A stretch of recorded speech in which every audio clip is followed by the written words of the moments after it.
Donc du coup, je suis Madame Toulin du CFPP à la Germinière de Rouillon et je suis chargée d'ingénierie et je suis accompagnée de Mélanie Bouchard qui est une des référentes des actions en agroalimentaire, enfin de notre secteur alimentaire sur la Germinière. Bonjour. Voilà. Du coup, on voulait donc vous présenter, vous remercier la mission locale de nous permettre effectivement cette réunion à distance.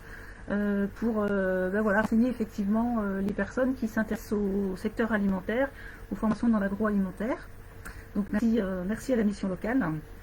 Ce qu'on vous propose aujourd'hui, c'est voilà, dans un premier temps de vous présenter rapidement le CFPPA de la Germinière, ce qu'on y fait, et puis ensuite plus précisément tout ce que l'on peut proposer donc, sur la formation adulte dans le secteur alimentaire, donc sur la Germinière. Voilà, donc tout le monde entend toujours bien. Alors je pense que si jamais il y avait des questions pendant la diffusion de la vidéo, il faut que les personnes utilisent le chat. Alors je sais pas, voilà, voilà pour ne pas hésiter à nous poser des questions pour que l'on puisse ensuite échanger avec vous par ce biais-là. On compte sur vous pour nous dire s'il y a des choses qui ne sont pas forcément claires ou sur lesquelles vous souhaitez que l'on revienne. Voilà, donc je pense du coup on peut y aller là directement, monsieur Alain, à votre avis?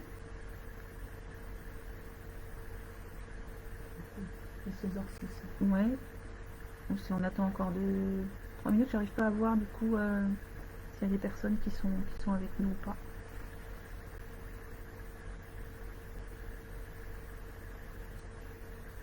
Ça c'est un autre en fait, pour le chat. Bon bah écoutez, on espère que c'est bon pour tout le monde et puis donc du coup on va démarrer. Voilà. Donc le CFPPA donc de la Germinière donc est un établissement public qui est situé donc sur la commune, sur Rouillon à la sortie du Mans, du côté de l'université, sur le lieu-dit donc la Germinière. Sur ce site en fait vous allez trouver plusieurs établissements. Un lycée d'enseignement général et technologique et professionnel, un centre de formation pour apprentis, un centre de formation pour adultes, donc le CFPPA, et puis également une exploitation agricole. Donc ces établissements proposent des formations en lien avec le secteur, entre autres de l'agriculture et le secteur alimentaire. Et principalement sur le CFPPA de la Germinière, donc le centre de formation pour adultes, nous allons proposer des formations longues diplômantes sur le secteur agricole, sur le machinisme agricole, sur les aménagements paysagers et sur un secteur qui va nous intéresser aujourd'hui, donc le secteur alimentaire. Et puis donc nous proposons également des formations courtes sur ces secteurs et sur également du management, du phyto, du SST, etc. Voilà. Donc pour ce qui nous concerne aujourd'hui, c'est donc le secteur alimentaire. Donc c'est un secteur en fait qui regroupe en fait l'ensemble des entreprises qui vont transformer en fait les matières premières produites par le secteur agricole, donc issues de l'élevage, de la pêche, de la culture, de fruits, de légumes, de céréales, et donc qui va transformer en fait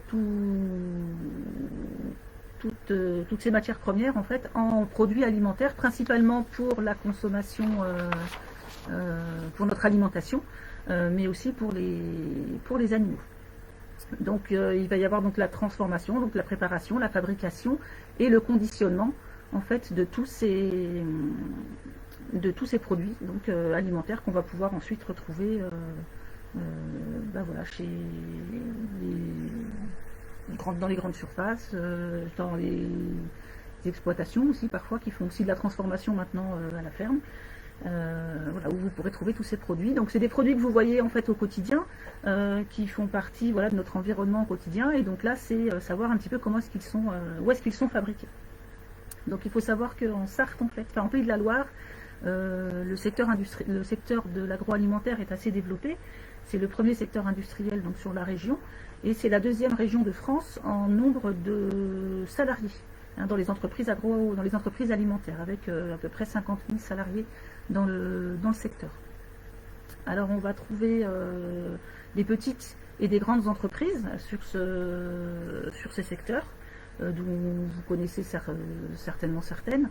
Voilà, pour en citer, donc ça peut être la transformation de la viande avec le groupe LDC, qui est leader français de la volaille, le groupe Charal, Socopa, pour ce qui est du département. La transformation des produits laitiers avec Yoplait, la préparation de plats préparés, de plats cuisinés, avec Marie Esprit Restauration, tout ce qui est charcuterie, avec Côme, Prunier, Baillet, voilà, après c'est voilà.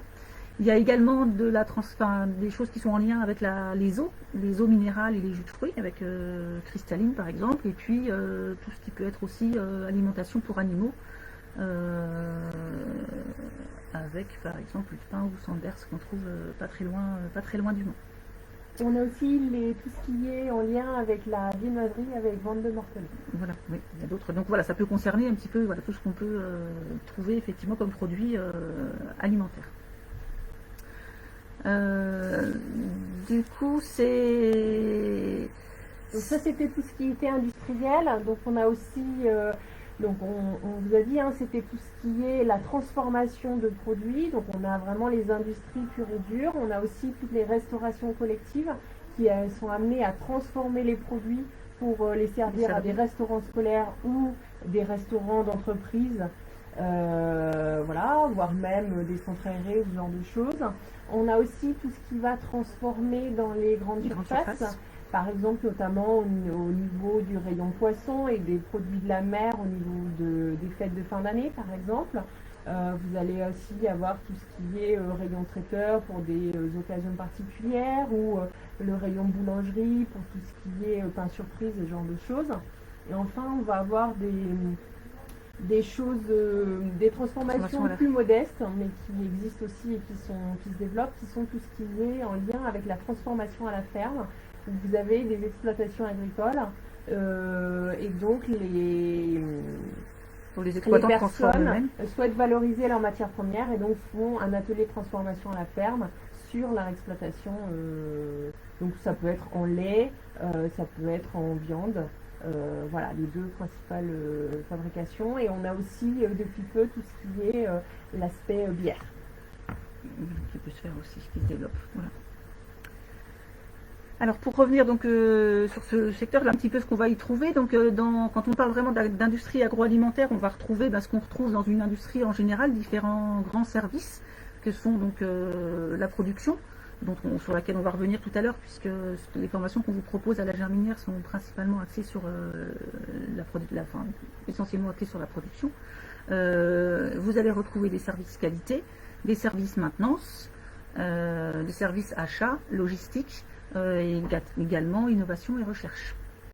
Donc là, voilà, vous pouvez retrouver tous ces métiers-là avec d'autres formations et rentrer effectivement dans cette industrie, également si vous êtes agent de maintenance.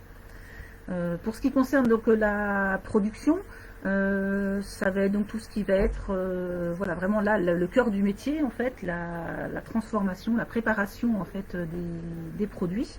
On va trouver sur ce secteur toute une palette en fait de métiers accessibles depuis un CAP jusqu'à un niveau ingénieur, hein, si on veut aller jusque là. Alors nous à la Germinière, on ne va pas vous proposer des formations jusque là, mais CAP, l'équivalent brevet professionnel, et BTS pour la partie apprentissage. Voilà, donc il y a nombreux métiers avec beaucoup de perspectives aussi d'évolution dans ce secteur. Alors voilà, un des premiers métiers qu'on pourrait trouver dans le secteur, c'est le métier d'opérateur de fabrication ou opérateur de production. Donc on va avoir tout ce qui est fabrication, production, mais aussi conditionnement. Donc on va avoir deux facettes du métier. Il y a tout ce qui est transformation plutôt manuelle, où on va avoir par exemple de la préparation des matières premières, on va avoir tout ce qui est en lien avec la réception, le contrôle qualité, voilà, des opérations purement manuelles. Et on va avoir aussi de plus en plus des opérations qu'on dit automatisées, donc à l'aide d'automates, donc avec des petites machines On va avoir tout ce qui est four, tout ce qui va être poussoir, par exemple, pour faire des saucisses, ou pour faire des dosages. On va avoir tout ce qui va être en lien avec le contrôle qualité, par exemple des trieuses pondérales. On peut avoir aussi, là c'est plus complexe, mais on peut avoir des autoclaves qui servent à stériliser. Voilà, tout un tas de machines qui permettent voilà, d'aider l'opérateur dans son quotidien, voilà, pour la production. Donc ça, c'est le premier niveau. Donc on va vraiment avoir deux types de facettes, soit manuelles, soit automatisées. Voilà, sachant que dans ces métiers, il y a énormément de polyvalence, c'est-à-dire que c'est pas parce que vous êtes à une tâche particulière qu'après vous allez rester. Il y a beaucoup de rotation de postes, de la polyvalence, on vous fait monter en compétences dans ce genre de poste. Donc dans tous ces postes, vous avez une mission de production, mais vous avez aussi toutes les missions qui font entre guillemets partie de la production, c'est-à-dire qu'au démarrage, vous avez la préparation et à la fin, vous avez aussi le nettoyage. Ça fait partie intégrante du métier. On va aussi vous demander il y a une traçabilité, enfin un suivi. Oui, tout ce qui est contrôle qualité, même si on ne vous dit pas, si on vous dit que c'est un opérateur en production, vous aurez forcément du contrôle qualité. Vous devez surveiller ce que vous faites. Et puis par rapport évidemment à tout ce qu'on entend le Covid, évidemment la sécurité, la qualité sanitaire est primordiale dans ce genre de poste. Donc en gros vous avez une fiche de poste, une fiche de tâche et donc vous devez réaliser l'opération qui vous est demandée. La plupart des industries ou aussi des restaurations collectives font des multi-produits, donc vous ne faites pas forcément toujours le même produit, toujours tous les jours. Ça, c'est le premier niveau de poste, donc opérateur. N'hésitez pas à poser des questions, parce qu'on n'a pas été assez clair. Le deuxième niveau de poste, on va être sur des conducteurs de ligne. Donc là, on va être sur deux profils différents. On va avoir soit le conducteur de ligne qui va avoir des machines complexes sous sa responsabilité, soit le deuxième profil, c'est plutôt des machines plus simples, ou pas de machines du tout, mais par contre avec un aspect managérial. Donc je vais reprendre le premier. Donc vous êtes sur des machines complexes, donc ça va être typiquement tout ce qui est l'industrie laitière. Donc on va avoir des pasteurisateurs, qu'est-ce qu'on va avoir? Des lancements de production, on peut avoir du façonnage de produits, voilà, on va avoir des machines très complexes qui là demandent un niveau supérieur, par exemple au CAP, parce qu'on vous a dit juste avant que les opérateurs c'était le niveau inférieur. Là, on est sur des machines donc plus complexes qui demandent plus de compétences techniques et donc qui sont accessibles à un niveau un peu plus élevé. Donc ça, c'était pour les machines complexes. Donc qui sont retrouvables dans tout type d'industrie et entreprise. Hein. Donc on va avoir tout ce qui est viande, tout ce qui est donc viande charcuterie, tout ce qui est produits laitiers et tout ce qui est produits de boulangerie, les eaux également. Et puis les restaurations collectives évidemment. Et puis l'autre partie, c'était tout ce qui était conducteur de ligne avec du management. Donc là, vous êtes en charge de gérer une petite équipe opérateur. Donc on peut aller de une personne à 3 à 4. Exceptionnellement, on peut monter à 6-7 dans des périodes bien spécifiques, par exemple tout ce qui est l'été, par exemple, où là, vous pouvez être en charge d'une petite équipe vétérinaire. Donc là, vous avez en charge la ligne, et donc que ce soit pour des machines complexes ou avec responsabilité de managériale, vous devez en faire en sorte que la ligne fonctionne. C'est-à-dire que vous devez gérer l'approvisionnement en matières premières jusqu'au conditionnement du produit fini. Voilà. Tout en gérant, effectivement, en organisant quand vous avez la gestion de les petites équipes, voilà, de gérer qui vous mettez sur quel poste, de s'assurer que les opérateurs ou les conducteurs des machines qui travaillent avec vous voilà, sont prêts, remplissent bien effectivement tous les documents qu'il y a à remplir, etc. Donc c'est à vous effectivement de vous charger de tout ça. Voilà. Et enfin le dernier niveau qu'on propose à la germinière, donc c'est ce qu'on appelle le chef d'équipe. Donc là c'est le chef de plusieurs lignes, pour faire simple. Donc il a sous sa responsabilité les conducteurs de ligne qui ont eux-mêmes sous leur responsabilité les opérateurs. Donc là, les chefs d'équipe, là, on demande vraiment une expertise technique. Donc là, c'est un niveau BTS. Voilà, donc là, vous allez avoir forcément du management. Et puis, voilà, gérer des petits aléas, voire des gros petits aléas. Il faut être réactif, effectivement. Voilà. Ouais. Je pense que pour l'ensemble en fait de ces postes dans ce secteur, on va vous demander beaucoup de rigueur, hein, du fait de toute cette traçabilité et ce respect des règles effectivement d'hygiène et de sécurité alimentaire.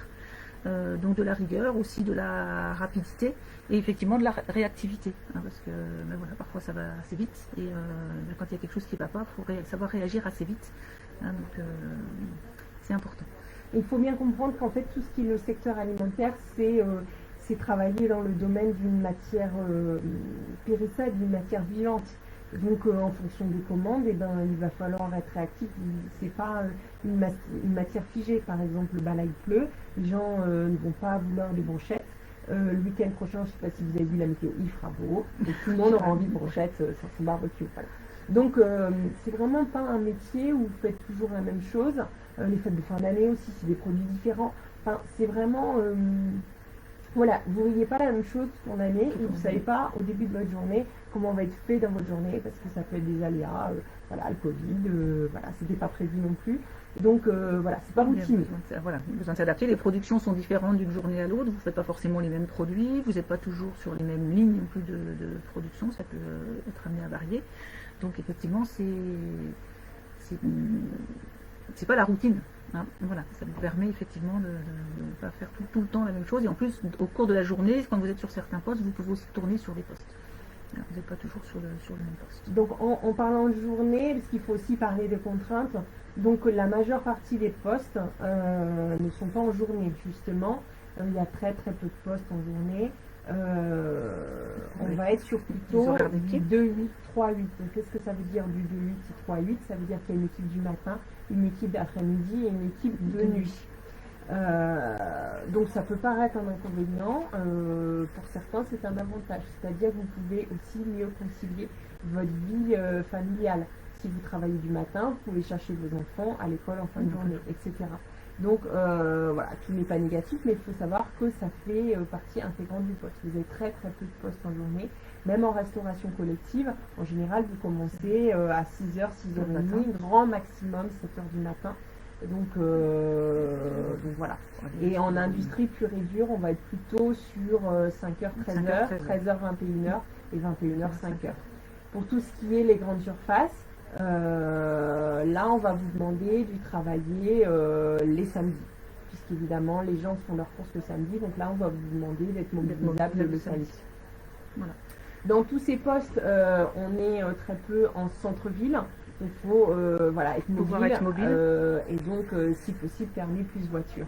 Pour se rendre dans les entreprises, hein, il faut savoir que voilà, effectivement les entreprises elles regardent, elles sont assez regardantes là-dessus pour savoir si les personnes peuvent effectivement se déplacer pour être effectivement à l'heure, hein, parce que comme on l'a dit, il y a du travail d'équipe, vous êtes plusieurs, donc c'est-à-dire que quand il faut que la production démarre, bah, si vous arrivez avec 10 minutes de retard, ça pose souci puisque tout le monde n'est pas à son poste. Donc voilà, donc les entreprises aiment bien s'assurer que les personnes peuvent être présentes aux heures demandées. Donc quand c'est 5h du matin, bah, il faut pouvoir se présenter effectivement à 5h du matin, 5h sur poste. Voilà, donc ça veut dire qu'il faut que vous soyez là un petit peu avant pour vous préparer. Et bah, à 5h, il n'y a pas forcément, 4h30, il n'y a pas forcément de transport en commun. Si on regarde par exemple ce qui se fait par exemple sur les grandes villes en Sarthe. Donc du coup, bah, voilà, ça veut dire qu'avoir un moyen de locomotion, un permis, une petite mobilette, choses comme ça, c'est des choses que vont regarder et apprécier effectivement les entreprises. Si on reste sur les conditions de travail, voilà, vous pouvez être amené à travailler dans des environnements qui sont le froid ou au chaud. Ça dépend en fait des secteurs sur lesquels vous êtes. On a parlé donc des journées, des horaires, pardon. Et puis l'environnement qui peut parfois être bruyant du fait qu'il y ait pas mal de machines. Alors vous avez des équipements hein, qui sont mis à disposition. Et puis voilà, c'est la plupart de l'industrie, il faut effectivement qu'il y ait un certain rythme, une certaine cadence pour la sortie effectivement des produits avec des objectifs effectivement à atteindre. Alors les entreprises sont très focalisées sur le savoir-être. On va vous demander énormément de savoir-être. Donc qu'est-ce que c'est le savoir-être? C'est quelqu'un qui est à l'heure. C'est quelqu'un qui est là à son poste de travail. On ne vous interdit pas d'être malade, hein, bien sûr, Dans ce mais cas-là, vous c'est prévenez. quelqu'un qui est sérieux dans son travail et qui va être présent.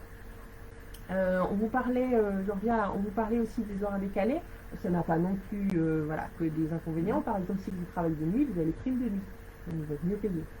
Ça entre aussi dans certains avantages qui vont Donc, il faut savoir que donc, on vous a présenté le secteur alimentaire qui est constitué des 4 secteurs, hein, les industries, les restaurations collectives, les ateliers de grande surface et les transformations à la ferme. Faut être clair, le secteur qui recrute le plus, ce sont les industries agroalimentaires. Voilà. Voilà. Et il y a des besoins quasiment en continu en fait. Voilà. Le secteur est toujours en recherche de personnes et c'est un secteur sur lequel vous pourrez également évoluer. Voilà, donc, comme ils sont beaucoup en recherche, voilà, si vous en avez envie, si vous avez les possibilités, vous pouvez monter en tant qu'opérateur et terminer chef d'équipe. Ça, c'est pas du tout infaisable. Voilà. Et ce sera à vous de montrer que vous avez du bon savoir-être, que vous avez envie de progresser et l'entreprise vous fera progresser. Il n'y a pas de problème là-dessus. Voilà, donc pour accéder donc du coup à ces métiers, on l'a dit, sur le CFPPA de la Germinière, on vous propose donc différentes formations. Donc un CAP agricole opérateur en industrie agroalimentaire. Donc ça c'est pour tout ce qui est le niveau opérateur. Des fois on parle aussi de agent. Voilà. Et puis ensuite donc le brevet professionnel industrie alimentaire. Donc là vous allez aller plus sur la conduite de ligne. Et puis donc ces formations elles sont proposées donc en formation adulte. Elles se déroulent en général sur une dizaine de mois. On démarre les prochaines sessions courant septembre et elles se termineront courant juin 2021. Voilà, on est en train de travailler avec les entreprises pour voir s'il y a des possibilités de mettre ça en apprentissage. L'apprentissage serait pour 2021. La formation adulte, c'est-à-dire demandeur d'emploi, ce serait sur 1 an et c'est pour 2020. L'apprentissage, ce serait pour 2021 et suivant la demande de l'entreprise, votre contrat, etc., ça pourrait être sur 1 ou 2 ans. Et ça, c'est pour 2021. Et puis donc il y a donc aussi le BTS qui se fait donc sur le centre de formation des apprentis. Donc là, en apprentissage sur 2 ans. Apprentissage ou contrat de professionnalisation pour les plus de 30 ans. Voilà, pour les plus de 30 ans. Donc voilà un petit peu. Donc si vous êtes intéressé par ces formations, il faut, faut que vous confirmiez votre projet avec votre conseiller mission locale ou Pôle emploi, s'il y a des personnes qui relèvent du Pôle emploi et qui nous suivent. Voilà, donc nous on va proposer des réunions d'information collective pour vous donner plus d'informations précises sur chacune des formations, le CAP, le CAPA ou le brevet professionnel. Notre prochaine réunion d'information sera ce jeudi 18 juin à partir de 13h30. 13h30, 16h30. Voilà. Donc ça c'est la première session. La deuxième session, pour ceux qui seraient un petit peu juste pour venir, parce que c'est dans 2 jours, c'est mardi 30 juin, de 9h à midi. Voilà. Donc on vous donnera plus d'informations sur ce secteur-là. Et bien sûr, donc il faudra, pour pouvoir aller plus loin ensuite dans votre positionnement sur ces actions de formation, avoir un projet validé avec le conseiller qui vous accompagne. Ce sera une nécessité pour rentrer sur le dispositif régional de formation. Puisque, comme on vous l'a dit, en septembre 2020, c'est uniquement pour les demandeurs d'emploi. Par contre, vous pouvez très bien venir jeudi ou mardi 30 pour l'apprentissage et vous serez prêt pour la rentrée de février 2021 pour l'apprentissage. Donc voilà un petit peu ce qu'on voulait vous présenter aujourd'hui. Est-ce qu'il y a des questions? Alors je regarde dans le chat, mais je vois rien. Ah mais si, on avait des questions, mais alors on va reprendre. Auriez-vous une formation sur la culture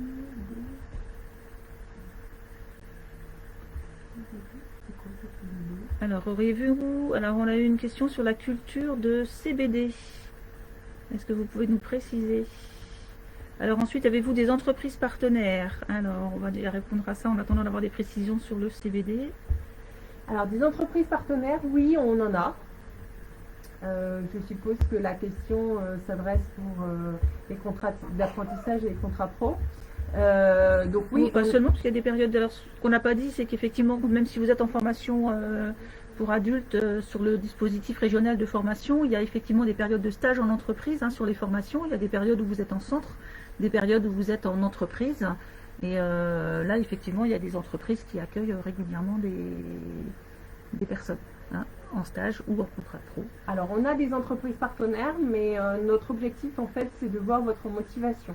Donc, si vous ne trouvez pas de stage d'apprentissage, etc., on vous aide. Mais dans un premier temps, effectivement, c'est à vous de faire les démarches. Voilà, pour que vous puissiez vous confronter réellement au marché de l'emploi. Et après, bien sûr, on vous aide. Donc, oui, on a des entreprises partenaires, il n'y a pas de problème. On n'a jamais laissé quelqu'un sur le carreau sans stage. au cours de l'année. Sans stage en cours d'année. Alors, la culture de CBD, par contre, je ne sais pas ce que c'est, moi. Non, moi ça ne me dit rien non plus. Alors, si la personne qui a posé cette question-là peut éventuellement nous donner des précisions.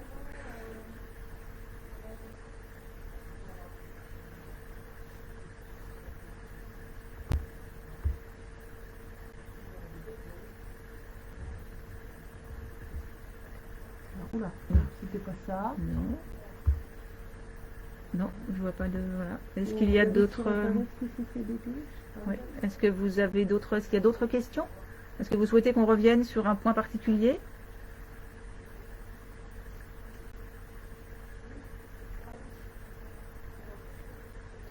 Donc voilà, si vous êtes intéressé, voilà, pour en savoir plus sur ces formations, vous pouvez toujours contacter donc le CFPPA, donc au 02 43 47 07 54. Je vais répéter, 02 43 47 07 54. Alors voilà, donc le plus simple c'est de vous donner effectivement là le numéro de téléphone, je pense, parce que l'adresse mail ça va être un peu plus compliqué.